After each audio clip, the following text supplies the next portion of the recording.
ವರ್ತಮಾನದ ಈ ಕ್ಷಣದಲ್ಲಿ ಇರೋದು ಹೇಗೆ? How to connect with the present moment. ಜೀವನದ ಸತ್ಯ ಏನಿದೆ ಅದು ಇಲ್ಲೇ ಇದೆ, ಈಗ ಮತ್ತು ಇಲ್ಲಿ. ಯಾಕಂದರೆ ಜೀವನ ಇರೋದೇ ಇಲ್ಲಿ ಈಗ. ಜೀವನದ ಜೀವಂತಿಕೆ ಏನಿದೆ, ಏನು ಶ್ವಾಸ ನಡೀತಾ ಇದೆ, ಅದು ಇಲ್ಲೇ ಇದೆ ಈಗ. ಅದು ಇಲ್ಲೇ ಈ ಕ್ಷಣದಲ್ಲಿದೆ. ಈ ಕ್ಷಣದಲ್ಲೇ ಗಾಳಿ ಬೀಸ್ತಾ ಇದೆ, ಸೂರ್ಯನ ಕಿರಣ ಭೂಮಿಗೆ ತಲುಪಿದೆ, ಹಕ್ಕಿಗಳು ಹಾರಾಡ್ತಾ ಇದ್ದಾವೆ, ಎಲ್ಲ ಇಲ್ಲೇ ಈಗ ಆಗ್ತಾ ಇದೆ. ಜೀವಂತಿಕೆ ಇರೋದು ಈ ಕ್ಷಣದಲ್ಲೇ. ನಾವು ಈ ಜೀವನದ ಸತ್ಯ ತಿಳ್ಕೊಳ್ಬೇಕು ಅಂದ್ರೆ ವರ್ತಮಾನದ ಈ ಕ್ಷಣದಲ್ಲಿ ನಾವು ಕನೆಕ್ಟ್ ಆಗೋದನ್ನ ಕಲಿಬೇಕಾಗುತ್ತೆ. ನಾವೇನ್ ಮಾಡ್ತಾ ಇದೀವಿ ಅಂದ್ರೆ ಈಗ ಈ ಕ್ಷಣ ಏನ್ ಮಾಡ್ಬೇಕಾಗಿರೋದನ್ನೆಲ್ಲ ಮುಂದೆ ತಳ್ತಾ ಇರ್ತೀವಿ, ಭವಿಷ್ಯದಲ್ಲಿ ಹಾಕ್ತಾ ಇರ್ತೀವಿ. ನಮ್ಮ ಹ್ಯಾಬಿಟೇ ಹಾಗೆ, ಮುಂದೂಡುವ ಸ್ವಭಾವ. ಈಗ ಒಂದು ಧ್ಯಾನ ಮಾಡಬೇಕು ಒಂದು 5 ನಿಮಿಷ, ನಾಳೆ ಮಾಡಿದ್ರೆ ಆಯಿತು, ಮುಂದೆ ಮಾಡ್ತೀನಿ, ನಾನು ಮುಂದೆ ದೊಡ್ಡ ಧ್ಯಾನ ಆಗ್ತೀನಿ, ಈ ರೀತಿ ಮುಂದೆ ಮತ್ತೆ ಚೆನ್ನಾಗಿ ಮಾಡ್ತೀನಿ ಅಂದರೆ ಭವಿಷ್ಯದ ಆಸೆಯಿಂದ ನಾವು ವರ್ತಮಾನ ಕಳೆದುಕೊಳ್ತಾ ಇದ್ದೀವಿ. ನಾವು ಈಗ ಇಲ್ಲೇ ಈ ಕ್ಷಣನ ನಾವು ಕನೆಕ್ಟ್ ಆಗಲ್ಲ, ಯಾವುದೋ ಆಸೆ ಹಿಂದೆ ಕೊಡ್ತಾ ಇದ್ದೀವಿ. ಈಗ ನಾನು ಸಂತೃಪ್ತನಾಗಿಲ್ಲ, ಮುಂದೆ ಈ ಕೆಲಸ ಆದಮೇಲೆ ಸಂತುಷ್ಟ ಆಗಿರ್ತೀನಿ ಅಂತ ಅಂದ್ಕೊಂಡಿದ್ದೀವಿ. ಯಾವಾಗ ನಾಳೆ ಬರುತ್ತೋ ಅದು ಇದೇ ರೀತಿ ಇರುತ್ತೆ, ಈ ರೀತಿಯೇ ಇರುತ್ತೆ. ಈಗ ಇಲ್ಲಿ ಈ ಕ್ಷಣ ಥರನೇ ಬರುತ್ತೆ, ಅದರ ರೂಪದಲ್ಲೇ ಬರುತ್ತೆ. ಅವಾಗಲೂ ನಾವು ಇದೇ ಕತೆ ಹೇಳ್ಕೊಂಡು ಈಗಾಗಲ್ಲ ನಾಳೆ ಮಾಡ್ತೀನಿ ಅಂತ ಮುಂದಿನ ಭರವಸೆಯಲ್ಲಿ ಬದುಕ್ತೇವೆ. ವರ್ತಮಾನ ಸ್ಥಿರ, ಇಲ್ಲೇ ಈ ಕ್ಷಣ, ಜೀವನದ ಈ ಕ್ಷಣ, ಇದು ಜೀವನದ ಸ್ವಭಾವ. ಜೀವನನ ಅರಿಬೇಕು ಅಂದರೆ ಈ ಕ್ಷಣದಲ್ಲೇ ಬದುಕಬೇಕು, ಅದರ ಹತ್ತಿರ ಬರಬೇಕು. ಹೇಗೆ ಬರೋದು? ಟೈಮ್ಲೆಸ್ ಆದಾಗ, ಭೂತ ಭವಿಷ್ಯನ ಬಿಟ್ಟು ಎಲ್ಲಿ ಇದ್ದೀವೋ, ಹೇಗಿದ್ದೀವೋ ಅಲ್ಲೇ ಇದ್ದಾಗ. ದುಃಖದಲ್ಲಿದ್ದರೆ ಅದನ್ನು ಅನುಭವಿಸಿ, ಸುಖದಲ್ಲಿದ್ದೀರಾ ಸುಖನ ಅನುಭವಿಸಿ. ಅಂದರೆ ಕಲ್ಪನೆಯಲ್ಲಿ ಬದುಕಬಾರದು, ಒಂದು ಒಳ್ಳೆ ದಿನ ಬರುತ್ತೆ ಅಂತ ಆ ರೀತಿ ಅನ್ಕೊಳ್ಬಾರ್ದು. ವರ್ತಮಾನ ಕನೆಕ್ಟ್ ಆಗಬೇಕು ಅಂದರೆ ಒಂದು ನೆನಪಿನಲ್ಲಿ ಇಟ್ಕೊಳ್ಬೇಕಾದ ವಿಚಾರ ಏನು ಅಂದರೆ ಈ ಕ್ಷಣ ವ್ಯರ್ಥ ಮಾಡಬಾರದು. ಈ ಕ್ಷಣದಲ್ಲೇ ಎಲ್ಲ ಇದೆ, ಇದರ ಹೊರಗಡೆ ಏನೂ ಇಲ್ಲ. ನಾವೇನು ಭವಿಷ್ಯ ಅಂತ ಹೇಳ್ತಾ ಇದ್ದೀವಿ, ಅದು ಈ ಕ್ಷಣದಲ್ಲಿದೆ. ಭವಿಷ್ಯ ಎಲ್ಲಿಂದ ಬರುತ್ತೆ? ಈ ಕ್ಷಣ ಹಾದು ಹೋದಾಗ. ಭವಿಷ್ಯದಲ್ಲಿ ಹಾಗಾಗುತ್ತೆ, ಹೀಗಾಗುತ್ತೆ, ಒಳ್ಳೇದಾಗತ್ತೆ, ಹೇಗೆ ಸಾಧ್ಯ? ಈ ಕ್ಷಣ ನೀವು ಏನು ಮಾಡ್ತಾ ಇಲ್ಲ, ಈ ಕ್ಷಣ ನೀವು ಸುಧಾರಿಸ್ಕೋಬೋದಿತ್ತು. ವರ್ತಮಾನದಲ್ಲಂತೂ ಇರಲ್ಲ. ಈಗಲೇ ಇಲ್ಲದೆ ಇರೋರು ಮುಂದೆ ಹೇಗಿರ್ತೀರಾ? ಯಾರೋ ಬಂದು ಒಳ್ಳೇದು ಮಾಡಿಬಿಡ್ತಾರೆ, ದೇವರು ಕಣ್ಣು ಬಿಡ್ತಾನೆ, ಮುಂದೆ ನನ್ನ ಟೈಮ್ ಸರಿಯಾಗಿಬಿಡುತ್ತೆ. ಈ ರೀತಿಯಿಂದ ಭ್ರಮೆಯಿಂದ ಹೊರಗಡೆ ಬನ್ನಿ. ಮುಂದೆ ಏನೋ ಒಳ್ಳೇದಾಗಬೇಕು ಅಂದರೆ ವರ್ತಮಾನದಲ್ಲಿ ಈ ಕ್ಷಣದಲ್ಲಿ ನಿಂತಾಗ ಅದಾಗುತ್ತೆ. ಮುಂದೆ ಒಳ್ಳೇದಾಗತ್ತೆ ಅನ್ನೋ ಆಸೆ ನಮ್ಮನ್ನು ವರ್ತಮಾನದಲ್ಲಿ ಇರಲಿಕ್ಕೆ ಬಿಡಲ್ಲ.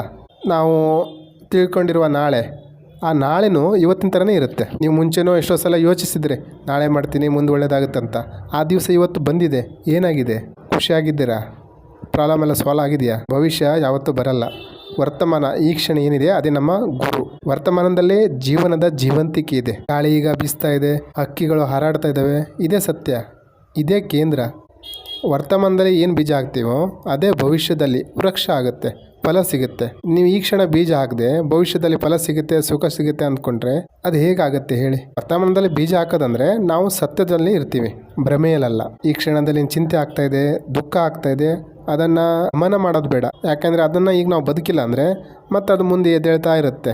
ಹಾಗಾಗಿ ವರ್ತಮಾನದಲ್ಲಿ ಏನು ನಡೀತಾ ಇದೆಯೋ ಅದ್ರ ಜೊತೆ ಇರೋದನ್ನು ಕಲಿಬೇಕು, ಇದೇ ಸತ್ಯ. ಈಗ ನಿಮ್ಮ ಕಣ್ಣು ಮುಂದೆ ಒಂದು ಮರ ಇದೆ, ಇದು ಸತ್ಯ. ಆದರೆ ನೀವು ಅದನ್ನು ನೋಡ್ತಾ ಇಲ್ಲ, ಮುಂದೆ ಕಲ್ಪನೆಯಲ್ಲಿ ಮುಖ್ಯಮಂತ್ರಿ ಆಗ್ತೀರಾ ನೋಡ್ತಾ ಇದ್ದೀರಾ. ಭವಿಷ್ಯಕ್ಕೋಸ್ಕರ ಈ ವರ್ತಮಾನನ ಕಳ್ಕೊತಾ ಇದ್ದೀರಾ. ಬೇಕಾದರೆ ವರ್ತಮಾನದಲ್ಲಿ ಈಗೇನೋ ಸೌಂಡ್ ಬರ್ತಾ ಇದೆ, ಕೇಳಿಸ್ಕೊತಾ ಇದ್ದೀರಾ. ವರ್ತಮಾನದಲ್ಲಿ ಇರೋದಂದರೆ ಕೇಳಿಸ್ಕೊಳ್ಳಿ, ಈಗೇನು ಸೌಂಡ್ ಬರ್ತಾ ಇದೆಯೋ ಕೇಳಿಸ್ಕೊಳ್ಳಿ, ಯಾವ ಯೋಚನೆ ಬರ್ತಾ ಇದೆಯೋ ಅದನ್ನು ನೋಡಿ. ಈ ಕ್ಷಣ ವರ್ತಮಾನ ಏನಿದೆ ಅದು ಹಾಸ್ಪಿಟಲ್ ಇದ್ದಂಗೆ. ಇಲ್ಲಿ ಎಲ್ಲ ಭ್ರಮೆ ಕಳೆದೋಗ್ಬಿಡುತ್ತೆ. ಭ್ರಮೆ ಕಳ್ಕೊಳ್ಳೋದಂದರೆ ಈಗ ಒಂದೊಂದು ಮಾವಿನ ಮರ ಇದೆ, ನೀವು ಅದನ್ನು ನೋಡ್ತಿರೋ, ನಿಮ್ಮ ತಲೆಯಲ್ಲಿರೋ ಅಂಥ ಒಂದು ಕಲ್ಪನೆಯ ಮಾವಿನ ಮರ ನೋಡ್ತಿರೋ. ಈ ಮಾವಿನ ಮರ ಏನಿದೆ ಅದರ ಎಲೆ ಕೊಂಬೆ ಯಾವ ರೀತಿ ಇದೆ ಅಂತ ನೋಡ್ತಿರೋ, ರಿಯಾಲಿಟಿ ನೋಡ್ತಿರೋ, ಅದು ಆ್ಯಕ್ಚುಲಿ ಸತ್ಯ. ನೀವು ಡೈರೆಕ್ಟಾಗಿ ಮಾವಿನ ಮರ ನೋಡಿದಾಗ ನಮ್ಮ ಮನಸ್ಸಲ್ಲಿ ಏನು ಭ್ರಮೆಯಲ್ಲಿ ಮಾವಿನ ಮರ ಇತ್ತೋ ಅದು ಬಿದ್ದೋಗ್ಬಿಡುತ್ತೆ. ಅಂದರೆ ಯಾವುದನ್ನು ನಾವು ಅರಿತೀವೋ ನೋಡ್ತೀವೋ ಅದರಿಂದ ಮುಕ್ತರಾಗ್ತೀವಿ. ನಮ್ಮ ಒಳಗಡೆ ಅಡಗಿರುವ ಭಯ, ಅಜ್ಞಾನ ಅದನ್ನು ನೋಡ್ಬೋದು, ಅದರಿಂದ ಬೇರೆ ಆಗ್ಬೋದು. ಯಾವುದನ್ನು ನಾವು ನೋಡಿಲ್ವೋ ಅದರಿಂದ ಭಯ ಬೀಳ್ತಾ ಇರ್ತೀವಿ, ಕಲ್ಪನೆ ಮಾಡ್ಕೊತಾ ಇರ್ತೀವಿ. ಒಂದು ಡಬ್ಬ ಇದೆ, ಅದರೊಳಗೆ ಏನಿದೆ ಗೊತ್ತಿಲ್ಲ, ಅದ್ರ ಬಗ್ಗೆ ನಿಮಗೆ ಒಂದು ಚಿಂತೆ, ಆತಂಕ, ಭ್ರಮೆ ಈ ರೀತಿ ಇರುತ್ತೆ. ರಾತ್ರಿ ನಿದ್ದೆನೂ ಬರಲ್ಲ. ಯಾವಾಗ ನೀವು ಹೋಗ್ಬಿಟ್ಟು ಆ ಡಬ್ಬದೊಳಗಡೆ ಏನಿದೆ ಅಂತ ನೋಡ್ತೀರೋ ಓಪನ್ ಮಾಡಿ, ಆವಾಗ ನೀವು ಅದರಿಂದ ಮತ್ತೆ ಡಬ್ಬದಿಂದ ಮತ್ತೆ ಡಿಸ್ಟರ್ಬ್ ಆಗಲ್ಲ. ಯಾಕೆಂದರೆ ನೀವು ನೋಡೇ ಆಗಿದೆ, ಮಾತೇ ಮುಗೀತು. ಇದು ಓಪನ್ ಮಾಡಿಬಿಟ್ಟು ನೋಡಾಗಿದೆ ಏನಿದೆ ಅಂತ, ಮಾತು ಮುಗೀತು. ಈ ರೀತಿ ಏನೆಲ್ಲ ನೋಡ್ಬೋದು ಮಾಡ್ಬೋದಿತ್ತು ವರ್ತಮಾನದಲ್ಲಿ, ಮಾಡಿದ್ವಿ, ಮುಗೀತು.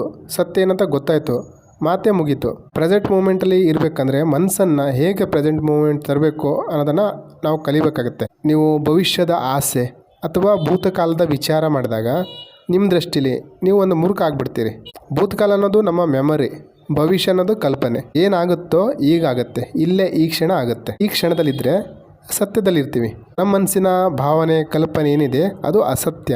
ನಾವು ಅಸತ್ಯದಲ್ಲಿ ಬದುಕ್ತಾ ಇರ್ತೀವಿ. ವರ್ತಮಾನದಲ್ಲಿ ಬದುಕಬೇಕಂದ್ರೆ ಈ ಕ್ಷಣ ಏನೇನಾಗ್ತಾ ಇದೆಯೋ ಅದರ ಜೊತೆ ಇರಬೇಕು. ನೀವು ಪ್ರೆಸೆಂಟ್ ಮೂಮೆಂಟಿಗೆ ಬರ್ತೀರಾ, ಅಷ್ಟೇ ವಿಚಾರ ಕಡಿಮೆ ಆಗುತ್ತೆ. ಯಾಕೆಂದರೆ ವಿಚಾರ ಯಾವಾಗ ಜಾಸ್ತಿ ಆಗ್ತದಂದರೆ ನಾವು ಕಲ್ಪನೆಯಲ್ಲಿದ್ದಾಗ, ಭ್ರಮೆಯಲ್ಲಿದ್ದಾಗ, ಸುಳ್ಳಿನ ಪ್ರಪಂಚದಲ್ಲಿದ್ದಾಗ. ಯಾಕಂದರೆ ಸುಳ್ಳಿನ ಪ್ರಪಂಚದಲ್ಲಿ ಬದುಕಬೇಕು ಅಂದರೆ ವಿಚಾರ ಬೇಕು. ಸತ್ಯದಲ್ಲಿ ಬದುಕ್ತಾ ಇದೀವಿ ಅಂದರೆ ಯಾವ ವಿಚಾರ? ಜೀವನದ ಸೌಂದರ್ಯ ಪ್ರಕಟ ಇದೆ, ಅದನ್ನು ಅನುಭವಿಸ್ತೀರಾ. ಈಗೇನು ಆನಂದ ಇದೆಯಾ ಅದನ್ನು ಅನುಭವಿಸ್ತೀರಾ. ವಿಚಾರಕ್ಕೇನು ಕೆಲಸ? ನೋಡಾಯ್ತಪ್ಪ, ಅನುಭವಿಸಾಯಿತು, ಇನ್ನೇನು ವಿಚಾರ ಶೂನ್ಯ ಆಗುತ್ತೆ. ಪರಮಾತ್ಮ ನಿಶ್ಶಬ್ದ, ಜೀವನ ಸಹ ನಿಶ್ಶಬ್ದ. ಒಳಗಡೆ ಏನಿದೆ ಅದು ಸಹ ಶಾಂತಿ ಸಾಗರ.